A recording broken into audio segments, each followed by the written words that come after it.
Qu'est-ce qui nous manque pour être heureux? Quand on a tout pour l'être et qu'on ne l'est pas? Eh bien, il nous manque la sagesse. Bonjour et bienvenue, chers amis, à Dies Domini, loué soit Jésus-Christ. Nous sommes au 32e dimanche du temps ordinaire de l'année A et en ce 32e dimanche, l'Église Mère nous invite à méditer l'évangile de Saint Matthieu au chapitre 25 du 1er au 3e verset. Et pour les commentaires du jour, nous recevons depuis Dapaon le Père Marc Colani. Bonjour mon Père. Madame, Comment vous allez? très bien. Et vous-même, Je me porte bien par la grâce de Dieu. Dieu soit loué. Alors, bienvenue sur le plateau de Dies Domini. On est très ravis d'accueillir pour une première fois un prêtre du diocèse de Dapaon. Voilà. Ravi aussi, de commenter la thèse de ce dimanche avec vous. D'accord, mon Père. Alors, comme on prend l'habitude de le faire, je vous demanderai, s'il vous plaît, de nous lire l'évangile de ce dimanche. Et juste après, on va enchaîner avec les questions.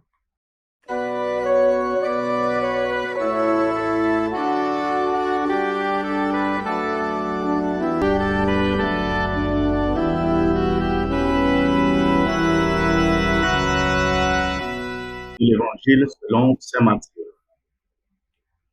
En ce temps-là, Jésus disait à ses disciples, le royaume des cieux sera comparable à 10 jeunes filles invitées à des noces qui prirent leur lampe pour sortir à la rencontre de l'époux. 5 d'entre elles étaient insouciantes et 5 étaient prévoyantes. Les insouciantes avaient pris leur lampe sans emporter d'huile, tandis que les prévoyantes avaient pris avec leur lampe des flacons d'huile. Comme les tardait, elles s'assoupirent toutes et s'endormirent. Au milieu de la nuit, il y eut un grand cri. Voici l'époux, sortez à sa rencontre. Alors toutes ces jeunes se réveillèrent et se mirent à préparer leurs lampes. Les insouciantes demandèrent aux prévoyantes, donnez-nous de votre huile, car nos lampes s'éteignent. Les prévoyantes leur répondirent, jamais cela ne suffira pour nous et pour vous. Allez plutôt chez les marchands vous en acheter. Pendant qu'elles allaient en acheter, l'époux arriva. Celles qui étaient prêtes entraient avec lui dans la salle des noces et la porte fut fermée. Plus tard, les autres jeunes filles arrivèrent à leur tour et dirent, Seigneur, Seigneur, ouvre-nous. Il leur répondit, Amen, je vous le dis, je ne vous connais pas. Veillez donc, car vous ne savez ni le jour ni l'heure. Ça tourne autour d'une parabole. Et dans cette parabole, comme dans toutes les paraboles de Jésus d'ailleurs, le royaume des cieux est comparé à une situation. Alors, avant d'arriver à l'explication de cette parabole, est-ce que nous pourrions savoir dans quel contexte ce message de Jésus a été prononcé, histoire de mieux situer le texte de ce dimanche? Alors, merci. Sachez que à la fin du chapitre 16 euh, de l'évangile selon saint Matthieu, l'auteur sacré rapporte que le Seigneur Jésus, s'adressant à ses disciples, avait affirmé que, en vérité, je vous le déclare, parmi ceux qui sont ici, certains ne mourront pas avant d'avoir vu le Fils de l'homme venir comme roi. Alors, chronologiquement, ces propos ont été prononcés autour des années 30. Pour les disciples et les premiers chrétiens, donc, le retour du Seigneur était imminent. Or, des décennies plus tard, on se rendit compte que la promesse ne se réalisait pas. Nous sommes dans les années 80-90, à l'époque où Saint Matthieu a écrit son évangile. Et beaucoup de ceux qui avaient entendu cette promesse avaient pris de l'âge. Et certains étaient déjà morts. Alors, certains ont commencé à manifester leur impatience. C'est en réponse à cela que Saint Matthieu rappelle cette parabole que Jésus avait racontée autrefois au sujet de son retour, et inspirant d'une tradition de leur époque qui voulait que lors des noces, des jeunes filles soient invitées pour escorter le marié quand il sera dans la salle de noces. Eh bien, le Seigneur s'est inspiré de cette tradition pour parler de son retour qui est assimilé ici à la parousie ou à la fin des temps.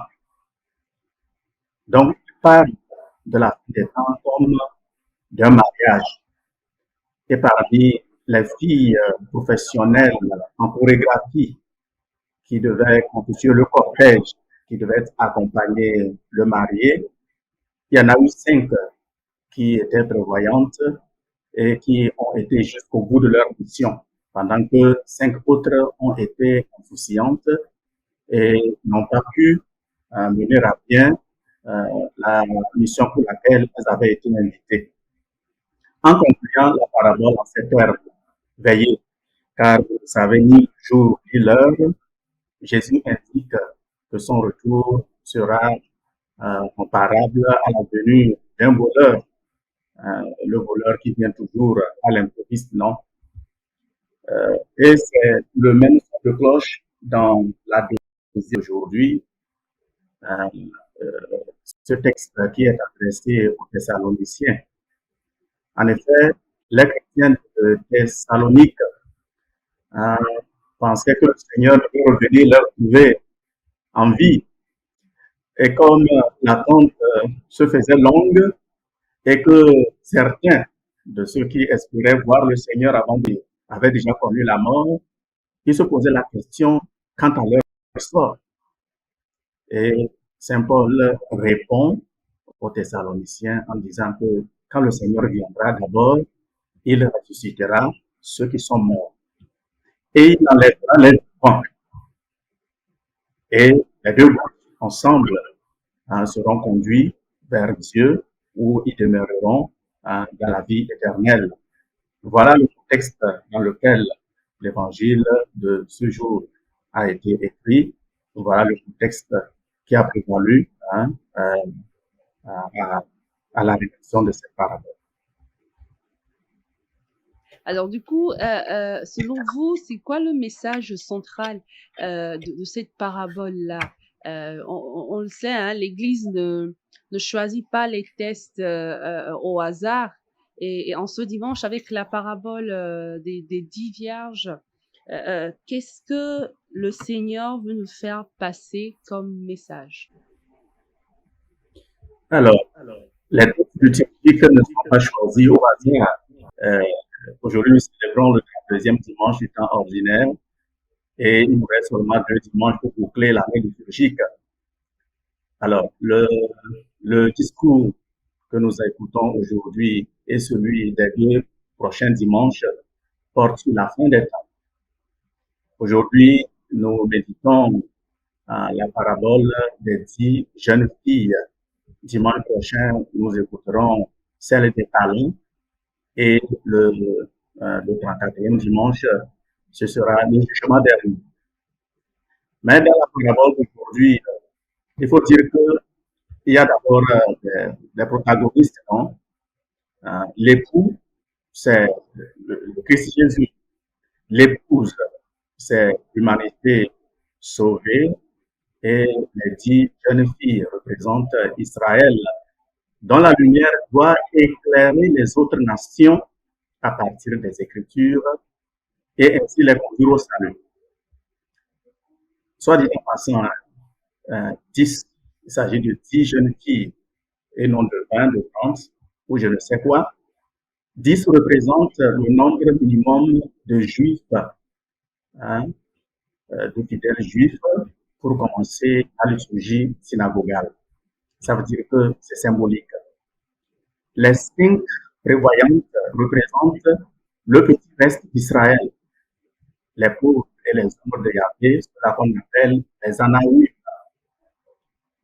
Il s'agit de prévoyants qui ont su garder parfois vivre au cœur des épreuves, comme ce fut le cas des prophètes Élie et Élisée à l'époque du roi Akab et son épouse Jézabel.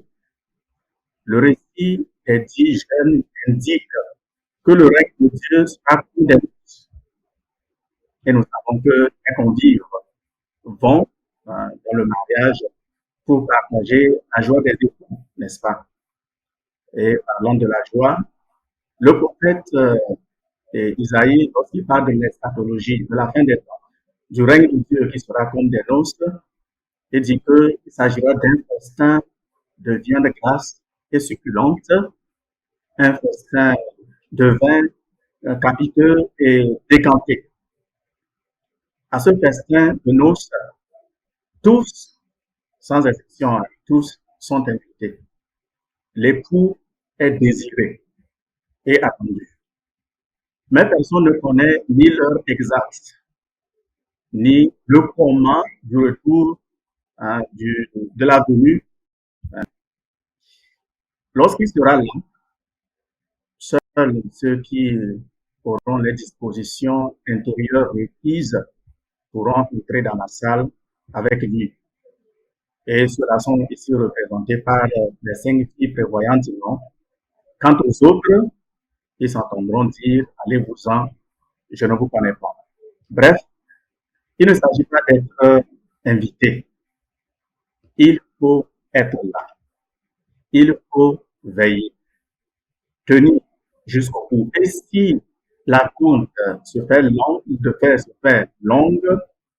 ne pas se laisser dominer par la lassitude, mais être vigilant. Même au cœur de la somnolence, c'est-à-dire tenir sa lampe allumée et avoir sa réserve d'huile.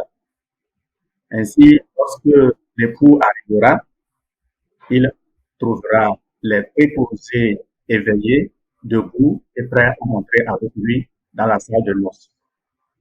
Et cette parabole nous rappelle et nous fait comprendre davantage cette sentence du Seigneur Jésus, selon laquelle beaucoup sont appelés, mais peu sont élus. Le défi de tout croyant sera de tout faire, de lutter, de travailler pour faire partie des élus. Voilà le message spirituel que je peux donner en commentant ce texte.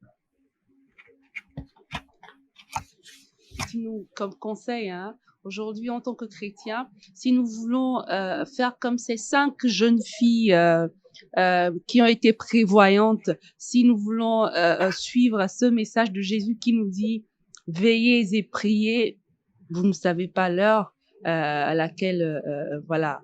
Donc, comment est-ce que vous pensez, dans quelle disposition on peut se mettre en tant que chrétien aujourd'hui pour rester éveillé, être prévoyant et ne pas faire comme ces 5 jeunes filles insensées. Voilà. Alors, votre question m'amène à contextualiser et à actualiser plutôt le message dans l'aujourd'hui. Les 10 jeunes filles de la parabole, c'est aujourd'hui le peuple des croyants. C'est vous et moi. Nous sommes tous appelés par le Seigneur et nous devons mériter sa confiance comme les 5 jeunes filles sensées qui ont tout prévu jusqu'à la possibilité que le marié arrive en retard. Nous avons chacun une mission à remplir, mais la mission commune à tous est d'être lumière du monde et ainsi travailler à l'expansion du règne de Dieu et au salut de l'humanité. Dans cette mission, des provisions sont mises à notre disposition. ce sont les combustibles qui maintiendront nos lampes allumées. Le premier combustible est bien entendu, le premier de ces combustibles, c'est bien entendu la parole de Dieu et sa mise en pratique. Le psalmiste s'écriait, ta parole, Seigneur, est la lumière de mes pas, la lampe de ma route. Les autres combustibles aussi importants que la parole de Dieu sont, entre autres, la prière, les sacrements, les sacramentaux, la tradition vivante de l'Église et l'enseignement du magistère. Mais est-ce que nous en usons convenablement? Par ailleurs, ces combustibles qui maintiendront nos lampes allumées, c'est aussi les bonnes œuvres à accomplir sans jamais nous lasser. Ainsi, il ne suffit pas d'avoir posé quelques bons actes dans le passé pour se bomber le torse, comme quoi on a fait du bien, mais il faut y persévérer. Persévérer dans le bien jusqu'au jour du retour du Seigneur, dont la date n'est pas certaine. Enfin, l'objectif, c'est que le Seigneur nous trouve en état de grâce. C'est-à-dire, dans un état où nous ne portons pas, où nous ne sommes pas dans un péché mortel. Lorsque nous souhaitons avoir une bonne mort, c'est cela, mourir en état de grâce. C'est aussi pour cette raison que lorsque nous disons l'Ave Maria, que je vous salue Marie, nous demandons à la Sainte Vierge de prier pour nous, non seulement quand le hic et nunc, mais aussi à l'heure de notre mort. En définitive, puisque au soir de notre vie, nous serons jugés sur l'amour, le résumé de toutes ces ressources susceptibles de maintenir nos lampes allumées est l'amour. L'amour n'est-il pas l'accomplissement fait de la loi, comme Saint Paul l'a écrit aux Romains, et le Seigneur Jésus lui-même a résumé la loi et les prophètes en cela, l'amour de Dieu et du prochain. Si nous aimons donc sincèrement, c'est-à-dire si nous aimons de l'amour dont Dieu nous aime, eh bien, nous ne serons pas surpris. Le jour du retour du Seigneur, comme Saint Augustin l'a écrit, mon frère, ma soeur, aime et fais ce que tu veux. Voilà. Super, Colani, merci. Alors, dernière question, est-ce qu'on peut faire un petit parallèle avec les autres tests de ce dimanche? La première lecture qui nous parle de la sagesse, qui est tirée, je crois, du livre de la sagesse, le psaume, et puis la lettre de Saint Paul apôtre aux Thessaloniciens, comme vous l'avez dit tout à l'heure. Est-ce qu'on peut faire un parallèle? Est-ce que les messages tirés de ces autres lectures rejoignent le message de l'évangile de ce dimanche? Alors, j'ai déjà indiqué le lien qu'il y a entre l'évangile et la deuxième lecture, à savoir que la deuxième lecture porte également sur la fin de temps et comment cela se passera. Saint Paul dit que le Seigneur ressuscitera les morts et quant à nous les vivants, il nous emportera avec les ressuscités. Mais il précise que ce sont les morts qui seront comme les premiers et nous viendrons ensuite. Alors, le lien que nous pouvons tirer entre l'évangile d'aujourd'hui et la première lecture, qui est aussi en lien avec le psaume, c'est ceci que le Seigneur se laisse trouver par ceux qui le cherchent. C'est-à-dire, si nous mettons dans les dispositions requises pour recevoir le Seigneur, eh bien, lui-même, il nous devancera. La première lecture fait une personnalisation de la sagesse. Et quand l'auteur nous parle de la sagesse, nous comprenons que derrière, il nous parle de Dieu lui-même. Eh bien, lorsque nous recherchons le Seigneur, lorsque nous allons à sa recherche, le Seigneur lui-même vient à notre rencontre et il nous comble. Quand le psalmiste dit Dieu, tu es mon Dieu, je te cherche dès l'aube, mon âme a soif de toi, c'est dans ce sens. Il faut rechercher le Seigneur. Et lorsque nous le recherchons, eh bien, nous le trouvons également. Voilà. Merci beaucoup, Père Marc. C'est clair, hein, le message que nous passe l'Église à travers les tests de ce dimanche, à travers la première lecture, le psaume, la deuxième lecture et l'évangile du jour. Que nous soyons prêts, que notre lampe soit toujours allumée, que nous cherchons le Seigneur qui se laisse chercher, qui se laisse trouver. Merci infiniment, Père Marc. Merci hein, d'avoir accepté notre invitation. Bien de choses à vos paroissiens et à tout le diocèse de Dapaon. Merci infiniment. Je vous remercie. Portez-vous bien. Merci, mon Père. Alors, pour conclure, moi, je voudrais citer le Père Damien Stampert du diocèse de Blois en France, qui, dans son commentaire sur l'évangile de ce dimanche, nous dit dans un certain sens, dans cette parabole, nous sommes la lampe et Dieu, la lumière que produit la lampe.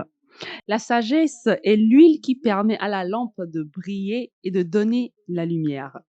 Pour alimenter notre lampe, il convient donc de laisser l'huile de Dieu, c'est-à-dire sa sagesse, infuser notre vie de foi.